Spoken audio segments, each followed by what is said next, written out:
Hi dears, welcome to my dream lady designs. സിമ്പിളായിട്ടുള്ള ഈ ഒരു ഫ്ലവറാണ് കേട്ടോ നമ്മൾ ഇന്ന് ചെയ്യാൻ പോകുന്നത്. സ്ഥിരം എടുക്കുന്ന സാമഗ്രികൾ തന്നെയാണ് കേട്ടോ ഇതിനും ആവശ്യമുള്ളത്, അതുകൊണ്ട് പിന്നെ പ്രത്യേകിച്ച് പറയേണ്ടതില്ലല്ലോ. ഈ ത്രെഡ് വർക്ക് എല്ലാവർക്കും ഒരുപോലെ ഇഷ്ടമാണല്ലേ. ആ ത്രെഡ് വെച്ചിട്ട് എന്ത് ചെയ്താലും നല്ല ഒരു ഭംഗിയാണ്. ഏത് ഡ്രസ്സിലായാലും ഫ്രോക്കിലായാലും അതിൻ്റെ ഒരു ഭംഗി വേറെ തന്നെയാണല്ലേ. ഡിസൈൻ ചെയ്യാൻ ആദ്യം തന്നെ വേണ്ടത് ഒരു സിമ്പിൾ സർക്കിൾ വരയ്ക്കാണ് കേട്ടോ. അതിന് നമ്മൾ ഒരു മെഷർമെൻറ്റിൻ്റെ കാര്യമൊന്നുമില്ല, സിമ്പിളായിട്ടൊരു കൈ വെച്ചിട്ട് തന്നെ ഒരു സിമ്പിൾ സർക്കിൾ വരച്ചിട്ട് അതിൻ്റെ ഉള്ളിലായിട്ട് അതിനേക്കാൾ ചെറുതായിട്ടൊരു സിമ്പിൾ സർക്കിൾ കൂടെ കൊടുക്കുകയാണേ. സർക്കിളിൻ്റെ ഉള്ളിൽ ഇതുപോലെ ലൈന് കൊടുക്കുക കേട്ടോ. അത് നമുക്ക് ഇഷ്ടമുള്ളത്ര അതിനുള്ളിൽ എത്ര കൊള്ളുന്നോ അത്ര ലൈനുകൾ കൊടുക്കുക കേട്ടോ. ഞാനൊരു 8 ലൈനുകൾ കൊടുത്തിട്ടുണ്ടായിരുന്നു. സാധാരണ നമ്മളൊരു ചക്രത്തിൻ്റെ ആ ഒരു ഷേപ്പാണ് നമ്മൾ ഉദ്ദേശിച്ചിട്ടുള്ളത് കേട്ടോ.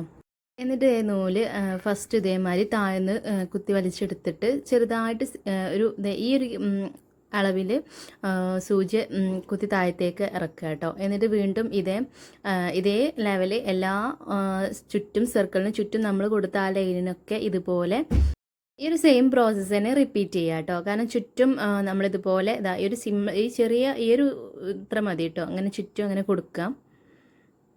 ഇതുപോലെ ഞാനിടുന്ന ചെറിയ സിമ്പിളായിട്ടുള്ള യൂസ്ഫുൾ വീഡിയോസൊക്കെ നിങ്ങൾക്ക് ഇഷ്ടപ്പെടുന്നുണ്ടെന്നുണ്ടെങ്കിൽ അതൊക്കെ ഒന്ന് കമൻറ്റിലൂടെ അറിയിക്കണം കേട്ടോ. എന്നാലേ നമുക്ക് വീണ്ടും വീണ്ടും ഇതുപോലുള്ള വീഡിയോസൊക്കെ ചെയ്യാനുള്ള ഒരു ഇൻട്രസ്റ്റ് ഉണ്ടാവുള്ളൂ.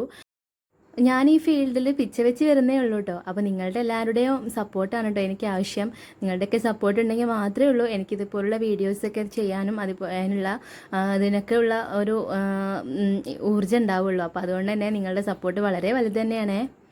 അങ്ങനെ നമ്മൾ ആ റൗണ്ട് സർക്കിൾ ഒന്ന് ഫുള്ളാക്കി കഴിഞ്ഞിട്ടോ. വീണ്ടും നമ്മൾ നടുവെന്നാണ് ഈ ഒരു സൂചി പിന്നെ കുത്തി വലിച്ചെടുത്തിട്ട് ഇതുപോലെ സൂചിയുടെ ബാക്ക് ഭാഗം കൊണ്ട് നമ്മൾ ചെയ്ത് വെച്ച ആ ഒരു ഇതിൽ ആ ഗ്യാപ്പിലൂടെ ഇങ്ങനെ ഇട്ട് കൊടുത്തിട്ട് വീണ്ടും നമ്മൾ ആ ഒരു നടുഭാഗത്തേക്ക് വീണ്ടും കുത്തി ഇറക്കുക കേട്ടോ. അപ്പോൾ ഈ ഒരു ഷേപ്പിലാണ് ഉണ്ടാവുക. അതുപോലെ ഞാൻ നിൽക്കുന്ന കാണിക്കുന്നുണ്ട്. നടുവിൽ നിന്ന് സൂചി താഴ്ന്ന് കുത്തി വലിച്ചെടുത്തതിന് ശേഷം സൂചിയുടെ ബാക്ക് ഭാഗം കൊണ്ട് നമ്മൾ ചെയ്ത് വെച്ച ആ ഒരു നൂലിൻ്റെ ഇടയിലൂടെ ഇട്ട് കൊടുക്കുക. എന്നിട്ട് വീണ്ടും ആ നടുഭാഗത്തേക്ക് സൂചി കുത്തി ഇറക്കുക കേട്ടോ. ഈ ഒരു ഷേപ്പിലായിരിക്കും അപ്പോൾ വരിക. ഈ ഒരു പ്രോസസ്സ് റിപ്പീറ്റ് ചെയ്യുക കേട്ടോ.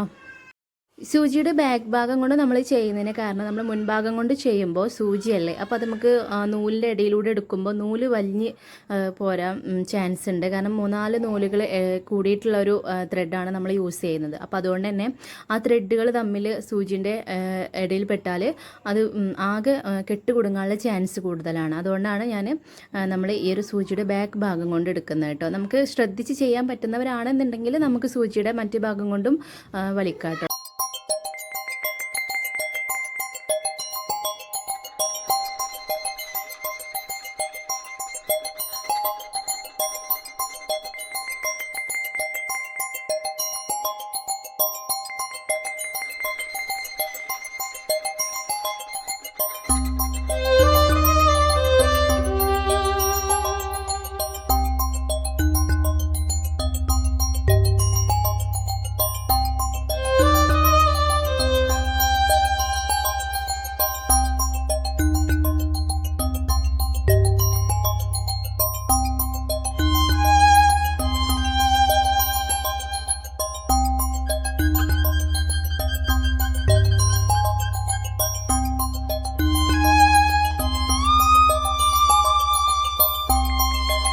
അങ്ങനെ ആ ഒരു പ്രോസസ്സ് കഴിഞ്ഞതിന് ശേഷം വീണ്ടും മുകളിൽ നിന്ന് സൂചി കുത്തിയെടുത്തിട്ട് ഇതുപോലെ ആ ഒരു ചെയ്ത ഫ്ലവറിൻ്റെ നടുവിലൂടെയായിട്ട് വീണ്ടും നടുവിലേക്ക് സൂചി കുത്തിയിറക്കുക കേട്ടോ. ഇതുപോലെ ആ ഒരു ഫസ്റ്റ് എൻഡിൽ നിന്ന് എടുത്തിട്ട് നടുവിലേക്ക് നമ്മൾ ആ ഒരു ചെയ്ത ഫ്ലവറിൻ്റെ ഒരു ഗ്യാപ്പ് ഉണ്ടല്ലോ, ആ ഗ്യാപ്പിൻ്റെ മുകളിൽ ആ ഗ്യാപ്പ് ഫില്ല് ചെയ്യുന്ന രീതിയിൽ വേണം കേട്ടോ ഈ ഒരു ഇത് ചെയ്യാൻ വേണ്ടിയിട്ട്.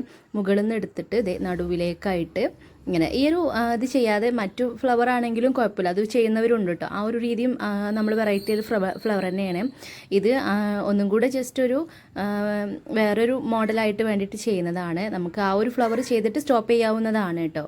നമുക്ക് ഏത് രീതിയിൽ വേണമെങ്കിലും ഈ ഫ്ലവർ ചെയ്യാവുന്നതാണ്. അങ്ങനത്തെ നമ്മൾ ആ ഒരു റൗണ്ട് ഫില്ല് ചെയ്തതിന് ശേഷം നമ്മൾ നടുവിലായിട്ട് നമുക്കൊരു വേണമെങ്കിൽ ഒരു പേൾസോ മുത്തോ അങ്ങനെ എന്തെങ്കിലുമൊക്കെ കൊടുക്കാം കേട്ടോ. ഞാനിവിടെ സിമ്പിളായിട്ടൊരു ചെറിയൊരു ക്യാപ്പാണ് ഇവിടെ നടുവിലായിട്ടുള്ളത്. അപ്പോൾ അതുകൊണ്ട് തന്നെ ഞാനും ഒരു ഫ്രഞ്ച് നോട്ട് കൊടുക്കുകയാണ് കേട്ടോ. എന്താ അതുപോലെ അതൊരു വേറെ കളറിലാണെന്നുണ്ടെങ്കിൽ ഒന്നും കൂടി ഒരു ഭംഗി ഉണ്ടാവും. നമുക്ക് ഈ ഒരു സർക്കിൾ കുറച്ചുകൂടെ വലുതാണെന്നുണ്ടെങ്കിൽ വലിയ ഫ്ലവേഴ്സ്, ഇതിൻ്റെ കൂടെ ചെറിയൊരു ഇതാണെങ്കിൽ ചെറിയ ഫ്ലവേഴ്സായിട്ട് നമുക്ക് ചെയ്യാവുന്നേ ഉള്ളൂ കേട്ടോ. ഞാനിതിൽ നടുവിലായിട്ട് ഇങ്ങനെ ഒരു ഇതാണ് കൊടുത്തിട്ടുള്ളത്. നമുക്ക് വേണമെങ്കിൽ പേൾസ് മുത്ത് അങ്ങനെ എന്തെങ്കിലുമൊക്കെ കൊടുത്തിട്ടൊക്കെ ചെയ്യാം കേട്ടോ. നമുക്കിത് ഡിഫറെൻറ്റ് കളേഴ്സിലാവുമ്പോൾ ഒന്നും കൂടെ ഒരു ഭംഗി കിട്ടാൻ വേണ്ടിയിട്ടാണ്. ഇതാണൊരു ഫൈനൽ ലുക്ക് വരുന്നത് കേട്ടോ. അപ്പോൾ ഇത് എങ്ങനെ ചെയ്തത് നിങ്ങൾക്ക് എല്ലാവർക്കും മനസ്സിലായിട്ടുണ്ടെന്ന് വിചാരിക്കുന്നു. ഇനിയും നിങ്ങൾക്കിത് മനസ്സിലായിട്ടില്ല എന്നുണ്ടെങ്കിൽ ഞാനൊരു പ്രാവശ്യം കൂടി ഇതേ കാണിച്ചു തരാം കേട്ടോ. കുറച്ചുകൂടി വലുതായിട്ടാണ് ചെയ്യാൻ പോകുന്നത്. അപ്പോൾ എല്ലാവരും ഒന്ന് ശ്രദ്ധിച്ച് നോക്കിക്കോളൂ കേട്ടോ.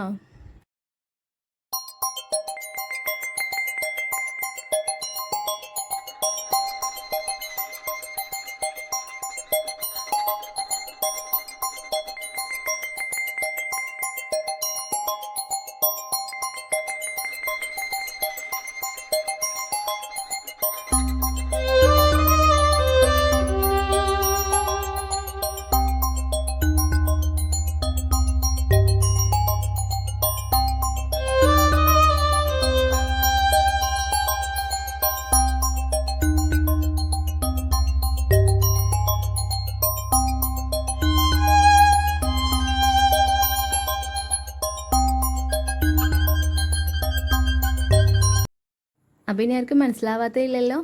ഇതേ കുറച്ച് വലുതായതുകൊണ്ട് ഞാൻ അതിൻ്റെ ഉൾഭാഗത്ത് ഒരു 3 ഫ്രഞ്ച് നോട്ടാണ് കൊടുക്കുന്നത്. അപ്പോൾ ഇതിൻ്റെ ഫൈനൽ ലുക്ക് കണ്ട് നിങ്ങൾക്ക് ഇഷ്ടമായിട്ടുണ്ടെങ്കിൽ മറക്കാതെ ലൈക്ക് ചെയ്യാനും അത് കമൻറ്റിലൂടെ അറിയിക്കാനും മറക്കരുതേ. ഇന്നത്തെ ഈ സിമ്പിൾ യൂസ്ഫുൾ വീഡിയോ നിങ്ങൾക്ക് യൂസ്ഫുൾ ആയിട്ടുണ്ടെങ്കിൽ അതും കൂടെ കമൻറ്റിലൂടെ അറിയിക്കണേ. അപ്പോൾ നമ്മുടെ ചാനൽ ഇതുവരെ സബ്സ്ക്രൈബ് ചെയ്യാതെ കാണുന്നവരുണ്ടെങ്കിൽ ഒന്ന് സബ്സ്ക്രൈബ് ചെയ്ത് കൂടിക്കോളൂ കേട്ടോ. ഇനി അടുത്ത യൂസ്ഫുൾ വീഡിയോ ആയിട്ട് നമുക്ക് വീണ്ടും കാണാം. Thank you for watching.